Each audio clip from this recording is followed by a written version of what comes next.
everybody, and welcome to the Girl Dream Again podcast. What an amazing evening that we have for you today. And it is our first podcast. About a month ago, we hosted our first ever Girl Dream Again event. And it was a day of impartation, a day of fun and fellowship. And so we thought it was necessary that the conversation continues. And so as a result of that, we have started a podcast. And as a result of that, I thought there'd be no better person to introduce the Girl Dream Again podcast than my sister and my friend, the beautiful Miss Nicole Banks. Hey girl, hey. Hey girl, hey. How are you? I'm here. You're here? I'm here. So one of the things when I introduced the Girl Dream Again, and I started to think about what we needed to talk about most, one of the things that I knew was absolutely taboo was grief. Yes. And how we don't talk about it enough. We don't talk about it enough. We don't talk about our coping skills. We don't talk about mechanisms. We don't talk about triggers. In the African American community, we just kind of deal with it however we deal with it, right? And that becomes the fruit of where we are. And so I knew that we had to talk about grief, but not just grief. Good grief. How to turn grief from solely grief to good grief, right? Or how to transition from grief to grace. From grief to grace. Yes. That's it. And so I knew that I needed no other person than you to help me to do that. So James's wife, the owner of Pretty Pieces, all of these amazing accolades, but Mary's daughter. Mary's daughter. That's who I am. Mary's daughter. How does it make you feel when I refer to you as Mary's daughter? It's a badge of honor. It is a badge of honor. I think about something that she said. There was an exchange that we had right before she passed, and I didn't get it until recently that she was passing the mantle. So it's a badge of honor. Yeah. Yeah. What is, before we get into the meat of today, what's one of the most fondest memories that you have of your mother? Oh my God. Probably, I don't know. There are so many, but I'll go back to my wedding day. There's a picture that I use this picture for everything, and then it's she and I, and she was so short, and she's looking up at me, and I'm looking down at her, and she had made my dress, and it was just a moment of adoration that the photographer had captured, like a moment in time, and that is my favorite picture. And that is what I refer back to when I kind of like need to, be reminded. So that's it. Yeah, Mary's daughter. In the spirit of, you were how old when your mother passed? 45. Okay. So that's a considerable time to live with your mother, right? But then when we get to the end of life, it also means a compound of memories that we have. Yes. So considering you're 45 years old, you're married, you've had some experiences yourself, and your mother had become your backbone, the wind beneath your wings, your everything. So looking back over your life to present today, how would you say your mother's loss has impacted your life? I feel like I am walking around every day with a sock stuck in my shoe and I can't get it out. So it's like a constant reminder. You know, like how when you're wearing boots in the wintertime, you have on socks and they fall down, but you're in a place where you can't dig it out. You just got to keep going. But it's a constant reminder that there's something going wrong in your boot. I live like that every single day of my life. Wow. Yep. I heard a very infamous pastor say that grief is love with nowhere to go. Nowhere to go. So is that the sock in the boot that we just can't get to? Can't get to it. That's what it is. It's love with nowhere to go. And it just lingers. And it's just there. And it's heavy. And it's just heavy. It feels like an elephant on your chest. You can't breathe. Yeah. My grandmother was 94 years old when she passed. And when she passed, my mom, fortunately for me, both my parents are still alive. But my mom described it as the umbilical cord being cut twice. Oh, She said it feels like literally someone has gone into your body, taking your heart out of your body, and it is just no longer there. yes. And so that's the sock. So, Yeah, that so. that's the sock.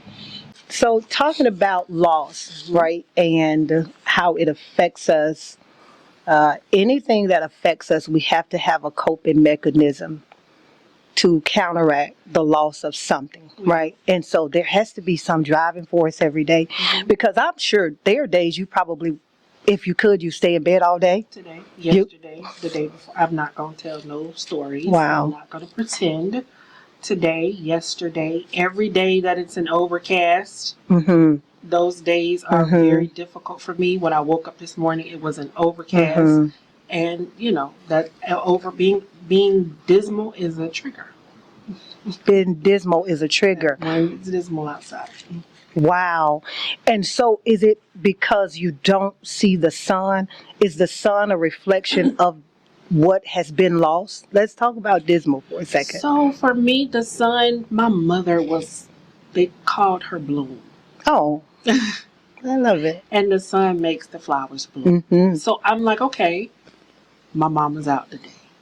We're going to be able to do it. But the days, and so I found myself in a really dark place when fall came last year, because that was the first fall without her. And when the fall started, that's when she came alive. Thanksgiving, Christmas, Holidays. yeah, Yeah. Valentine's Day, her birthday. So last year I fell into a horrible place. And so this morning kind of reminded me, Fall is coming. good time. Yeah. So, you know. Yeah. Yeah. Yeah. And so you have to intentionally then. Be very intentional. So I often remember my mother saying to my sister and I, you know, just repeat the 23rd song. And so I listen to CCM, contemporary Christian music. And so there's a song now that says that anxiety hates Psalm 23. Oh, wow. And so I get That's anxious good. a lot when I think about she's not here. Yeah. I got anxious this morning, and I had to think about the words to that song. And then Safe in His Arms is also Psalm 23, because the Lord is my shepherd. Yeah, I shall. Yeah. Everything I need. So that is where I was this morning, in a place of worship. He lets me rest in the meadows grace. That's good. That's good. Stream. That's good. And so I had to That's really good. think about the anxiety that I feel when I wake up in the morning and there's not a lot of sun coming through the window, because where my house is, the sun rises and sets right in my backyard. So I automatically always know what the day is going to bring, because as soon as you it's open your coming eyes. through. Yes. Yeah. And so, you know, so this morning it was because the Lord is my shepherd. I have everything I need. He lets me rest in the meadow. And I had to truly, so I had to think about all of those times when my mom was like, you know, Coach just said it's 23rd home. Because this morning I literally had to roll myself out of bed and hit the floor, like bam, Jesus. to wake myself up. And Jesus. It is. Yeah. Yeah. It is hard. And so being a woman of faith, right? Because we can become, if we aren't careful, very cliche-ish, right? You know, after your mom died, I know everybody said to you, she's in a better place. You know, don't cry. They offer all of these idiotic statements, right? And so they tell you not to cry, and you're trying to figure out what else is there to do, you know, or they say she's in a better place. I get it, but she's not here with me, right? Be absent from the body is to be present with the Lord. But what that also means is there's an absence somewhere else, and that absence is felt here in the earth realm where she's supposed to still be, right? And so how do you navigate through, and I guess you just explained it, but maybe to compound a little bit more, how do we navigate through the cliche of a thing? Because prior to your mother, I know that you're also an angel mom. I'm an angel mom. You're an angel mom, right? Yeah. Yes. And so let's talk about that, though, because I'm an angel mom, right? And so That has been 20 plus years ago, right? Yeah, Okay. 1998. 1998. Okay. And so the loss of your infant, and then 20 plus years later, now your mother. How do you compartmentalize, or do you compartmentalize the grief? Was it a repeat cycle? Did you process your mother a little bit differently than you processed your son? I did. And the reason why I did is because I was younger then. And life experiences and things that I've gone through after the death of my son, that my mother has been there with me. Yeah. My mother was there with me. My mother did everything when my son passed. I had a cesarean section.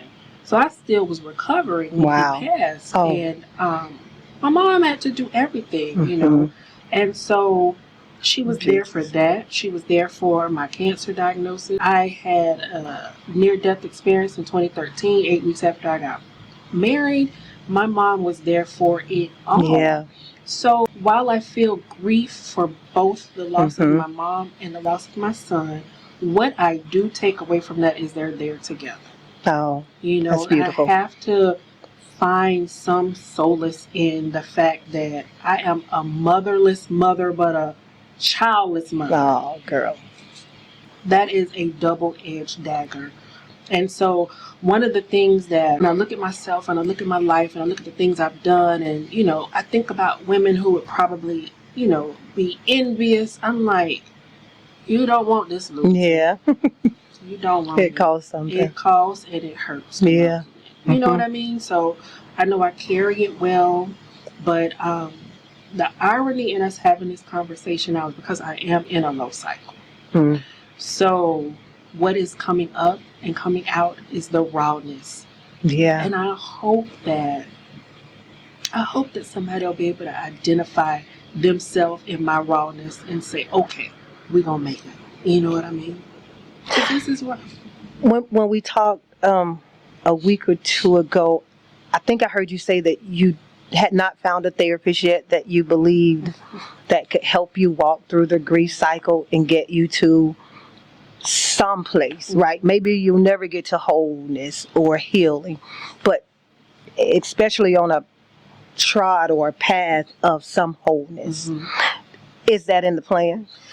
It is. And I know when we spoke, I was expressing to you where I was with finding that right therapist. I just, you know, hospice offered. But again, I need someone that kind of understands the way that my culture grieves. Absolutely. It is not a 3-day thing. It is not a, she's gone today, tomorrow we're back in the swing. Yeah. Yeah. No. Yeah. We grieve that. forever. Yeah. And so I wanted to make sure, because even when she was in hospice, we had to go find a certain type of person that came in to speak with her because she was going through something. And I'll just say this, my mother being a Black woman also impacted the way that she responded to her cancer diagnosis. Oh. My mom being the type of Christian that she is impacted the way that she responded to her cancer diagnosis. So we had a lot of idiosyncrasies in all of it. And so I have absorbed a lot of that. And I'm, you know, finding ways to manage it, but it's time for therapy. It's time for therapy. Yeah, it's time for therapy. So there are 5 stages of grief. I don't believe it. I know it. Yep. I think we don't know the stages of it, right? But according to, okay, there are 5 stages of grief. There is denial, anger, acceptance, bargaining, and depression. And you probably heard those, right? Somebody has probably outlined them all and tried to say maybe where you are or ask. And would you ever say that you were angry? I'm still angry. I live in this constant state of red light, green light, right? And that red light is just anger, and that's every day. So I'm in all 5 of them. Every day I experience all 5 of those stages of grief. That is why when I say I don't believe in them, is because I live it And one person may tell you that they happen at the same time. One person may say that they go one behind the other. One person say there's no order, but you experience them all separately. No. Every single day of my life, I'm bargaining with God about something. Yeah. I'm, angry about something. You know what I'm saying? I'm depressed. The only place that I hardly ever rest in is acceptance. I can imagine. It's the only place. Yeah. And the times that I'm at it in acceptance are when I go to her house, when I go visit her grave, or when I'm in New Orleans and I'm driving in the car. I had one of her cars shipped there. And when I'm in her car in New Orleans. Those are the places where I experience acceptance, because that shows me that she's not there. Yeah. That grave says, this is where she is. This, her home being empty says she's not there, and I'm driving around in this car. Yeah. So, her physical presence. Yeah. Yeah. And so is the anger, why her? Yes. Yeah. Yes. It is why her. It is my mom. Because there were so many other people he could have taken it. You got a list? My phone just rung, and one of them was on that call. I cannot make this up.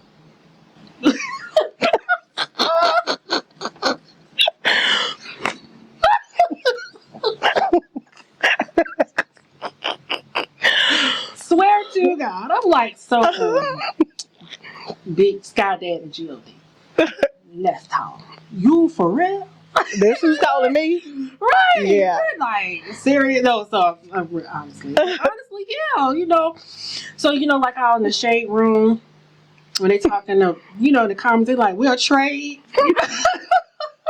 Like, so you mean to tell me that, and but at the end of the day, whenever my mom and I used to have these conversations, she talks about, well, God needs some beautiful roses in his garden. Girl, you are not the rose. I'm like, okay, Brad, that's what I'm thinking about. Like, so now my mom, my aunt Linda, and my aunt Brenda, like, I just got a rose, a violet, and a tulip. And then it's like, well, but yeah, so that's my bargain. And sometimes I'm like, I know she can't come back.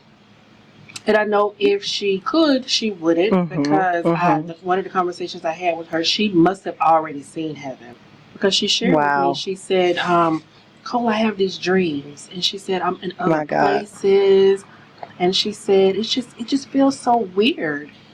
My God. Okay, so I know she must have gotten a glimpse of heaven. And she wouldn't come back here if, I begged her. But still, like, this world, I'll tell you something. I was thinking about it this morning in my dismal despair. And I'm like, so you mean to tell me? And I'm like, why are you throwing this stuff around? Because I'm like, man, I'm like throwing the detergent under the counter. I'm like, so you mean to tell me I'm 47 years old? My grandmother will be 102 on Friday. Her mama.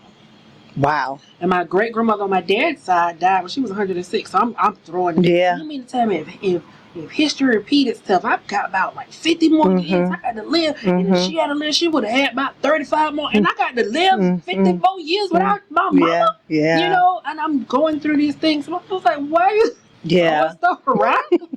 He's like, you look aggressive today. Is everything okay? What is he talking to the dog? I'm like, what's wrong with your dog? And she looking up at I'm literally mad. And I went back upstairs and got back in the bed, because I'm like, my mom had an opportunity to grow old with her mother. My mom and my grandmother did everything together up until probably the week before she was diagnosed. They literally were doing everything together. Wow. And I can't do that with my mom. I just, so yeah, I'd be mad. Are you mad with God? I was.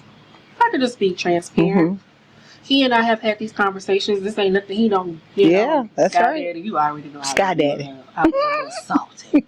But yes, because I could not understand. There are so many mean, evil people in this world. Yeah. And he took that lady that we call Balloon. Like our co-workers named her Balloon. She was just a ray of sunshine. And I remember when I wrote her obituary, because I wrote the obituary, and then I there's this group because she retired from Florida Blue, and I remember, I think Trishawn put the obituary in the group, and I remember reading a comment from someone. Well, so many people they were like, "Oh my God, she's one of the people you think is gonna live forever," and she said that has to be the nicest obituary I have ever read in my life. And she said, "But I remember that lady." And all of it fit the description. She was one of the nicest ladies I have ever met in my life. My sister and I reread some of those comments, and we literally lost it. Yeah. Cause she was just a jewel. Yeah. So, but at the end of the day, the type of cancer that my mom had was wearing her down. And it wore her down and took her out quickly. And I said to myself, okay, Nicole, would you have wanted to continue to have to provide round-the-clock care for your mom just so you could just walk in here and just sit with her when you know that this is not, your mom had 2 vehicles, not one, which my stepdad has owned. This lady had 2 vehicles. That's how much she used to run these streets. You know what I mean? She had to pick my grandma up in this one, and then she run the street with her freedom. Because she was like, she was always on trips, and so, I know, but I want my mom. Yeah, when the dust settles. Yep. And so, in the spirit of your mom, right? And finally somewhat accepting that she's not here and she's not coming back. What motivates you every day, even if you've got to lay in bed for an extended time, even if James has got to bring you coffee and rub your head, even if you got to drag throughout the day, and just the sum of your life, right? Your son, now your mom, your beautiful aunts, and so many others that have gone on. What is the one thing that Nicole sees every day as a force to just keep going? I want to make her proud. I am her legacy. I am her. My uncles, they see me, they're like, that is Mary. For the first 6-8 years of my life, I was a spitting image of my dad. I was my dad with ponytails. But as I got older, I could start seeing my mom. Yeah. And it's the weirdest thing. My sister says it too. After she passed, I'm like, I am her. Yeah.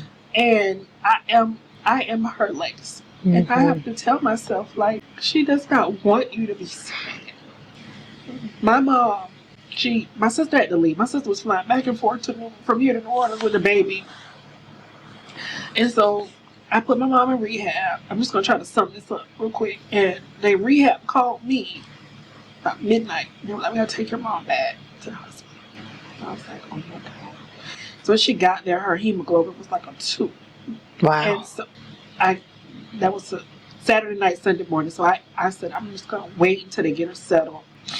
They got her settled so quickly. So I got up and I went, and it was just she and her. Because I had to hire caregivers. They were there in the hospital, and nobody was leaving my mama. And she stepped out, and she said to me, she said, can you get your sister here? And I was like, okay. So I got my sister there.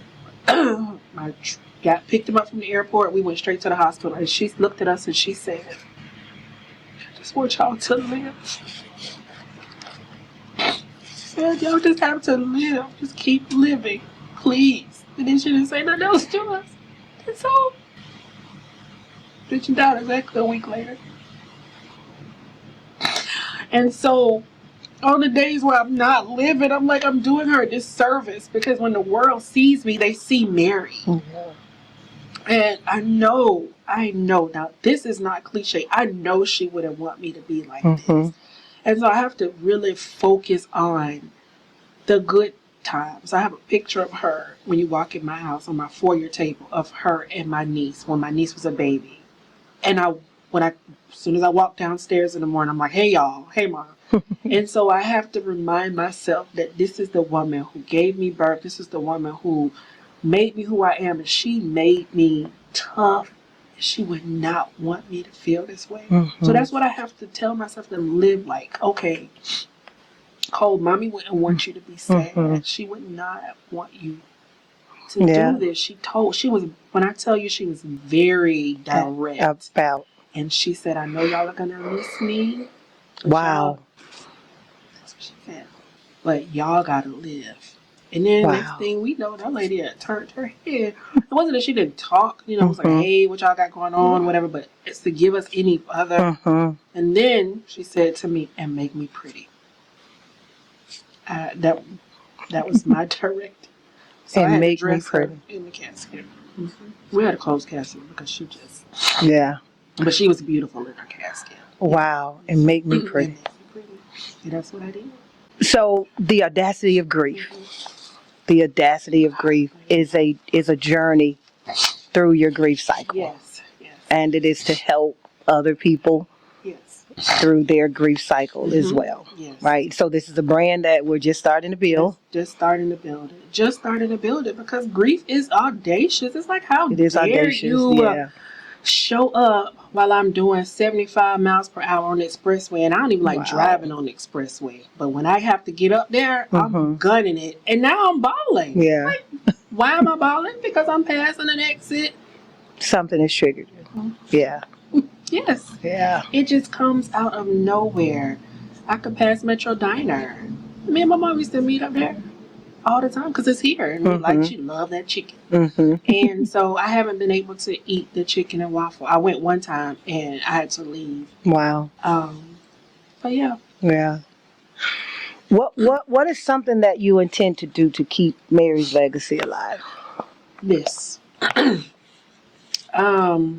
So I'm an IT professional. I'm semi-retired. And then, when she passed, I was like, I'm selling this. And I'm going back to get me a coin. I'm going to get me a quick bag. And I'm going to, And I'm like, my mama would be like, Yeah. you lost your mind? So I get up.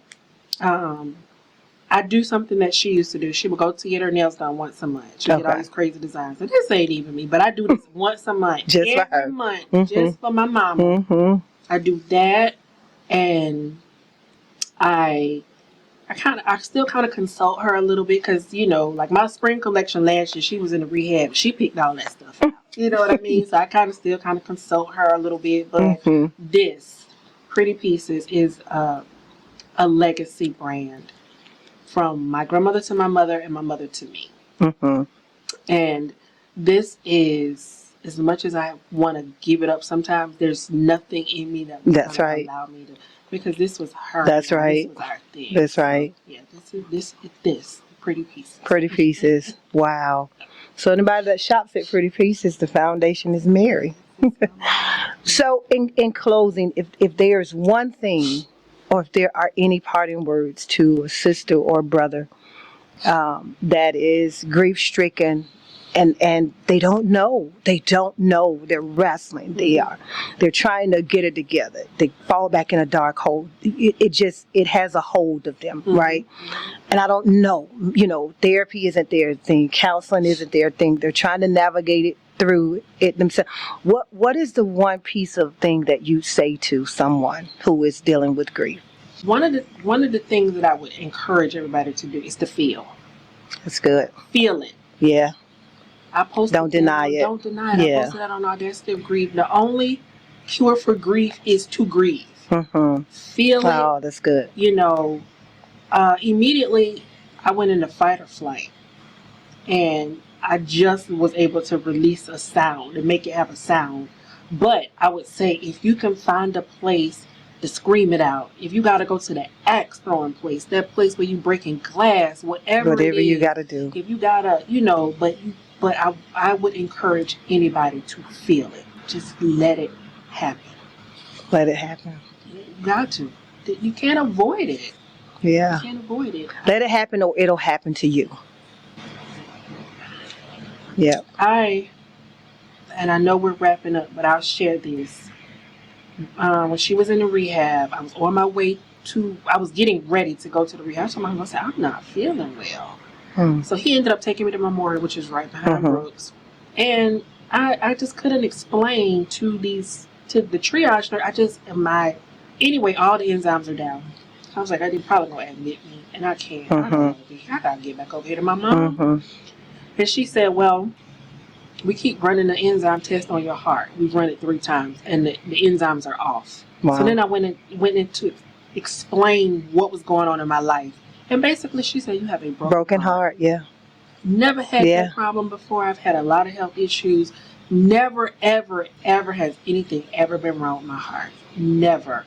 Tested it 3 times. I told my husband, I was like, oh my God. She said, you have a broken. I'm like, this thing is real. You know, you hear it. It's real. Yeah. It is real. Yeah.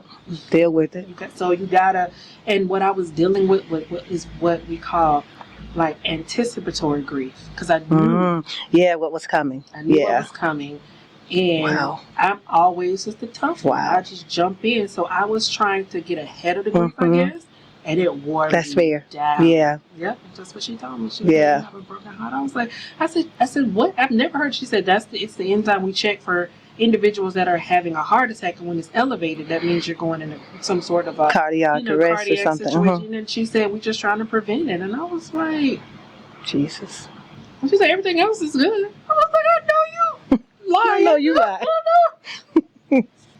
But not me. Girl, that's right. But that's, so my point is, you've got, and I know I wasn't dealing with it. I was putting it all on the back burner because I was paying her bills. I was making sure that I had these doctors in the line.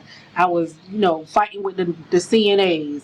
They used to tell me when I came in the hospitals and in the rehab, like they knew it was me by the way I walk, because I'm very much assertive, and so they always, that's Miss Washington's daughter. Like, how you know we smelt you and we heard you? You know what I'm saying? I'm like, oh, what a way. That's right. However you got to identify me, I'm here. It is, but y'all already know that she is here. Yeah. Anything going down my mind, you got to deal with me.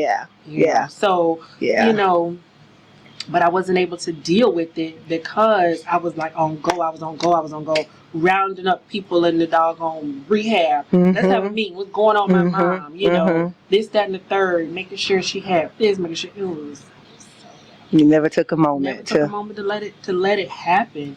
It happened to me, So, in my best advice, and I know this is easier said than done, but if you don't deal with it, it'll deal with you. That's that. It'll deal with you. Thank you.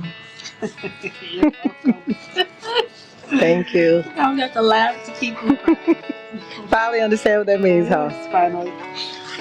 Thank you all for watching. The lovely Mrs. Nicole Banks, everybody. The conversation will continue.